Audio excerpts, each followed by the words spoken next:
প্রচণ্ড বৃষ্টি হচ্ছে এখন। তো ছাদে অনেক ক্যাকটাস আছে আমার। ক্যাকটাসগুলো বৃষ্টির মধ্যে কেমন আছে একবার দেখে আসি। সব বৃষ্টিতে ভিজে পুরো টইটম্বুর হয়ে আছে। যদিও ক্যাকটাস বৃষ্টির জল পছন্দ করে না, তবুও আমার এই ক্যাকটাসগুলি আমি ছাদে খোলা অবস্থাতেই রেখেছি। এই একটা ক্যাকটাস, এটা প্রায় বয়স বছর 5 তো হবেই।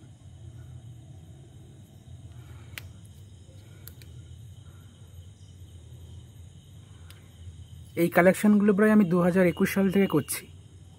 বেশ কিছু ক্যাকটাস আছে যেগুলো বাড়েইনি একটু, আবার অনেক ক্যাকটাস আছে যেগুলো অত্যাধিক হারে বেড়েছে।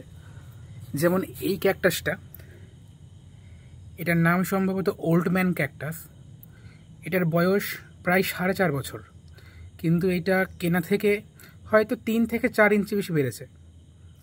এই একটা ক্যাকটাস খুব সুন্দর, রাউন্ড বল ক্যাকটাস এটা।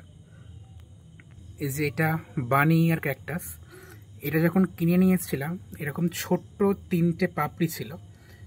এই গাছটা থেকে আজকে এতগুলো হয়েছে,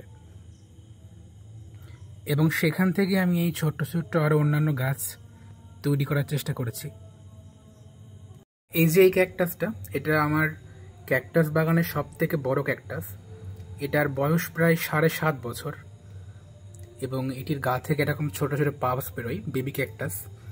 এইগুলোকে তুলে আমি এইখানে রোপণ করেছি, এবং এবার এইখান থেকে আস্তে আস্তে নতুন বড় ক্যাকটাসে আস্তে আস্তে রূপান্তরিত হবে। আমাকে অনেকেই বলে যে ক্যাকটাস কেন বেশি ভালোবাসি, কাঁটা জাতীয় গাছ বাড়িতে রাখতে নেই, শাস্ত্র মতে নাকি সেটা ঠিক না। তো তাদের আমি একটাই কথা বলি যে আমি কোনো শাস্ত্র জ্ঞান জানি না, আমি শুধুমাত্র উদ্ভিদ শাস্ত্র জানি। তাই যে উদ্ভিদ আমার ভালো লাগে চেষ্টা করি সেগুলো নিয়ে এসে বাড়ির মধ্যে রাখার বা একটু একটু করে কালেকশন করার। সত্যি বলতে কি, এই ক্যাকটাসের মধ্যে একটা অফুরন্ত ভালোবাসা আছে। এ রোদ ঝড় বৃষ্টি সবসময় আপনার সাথ দেবে।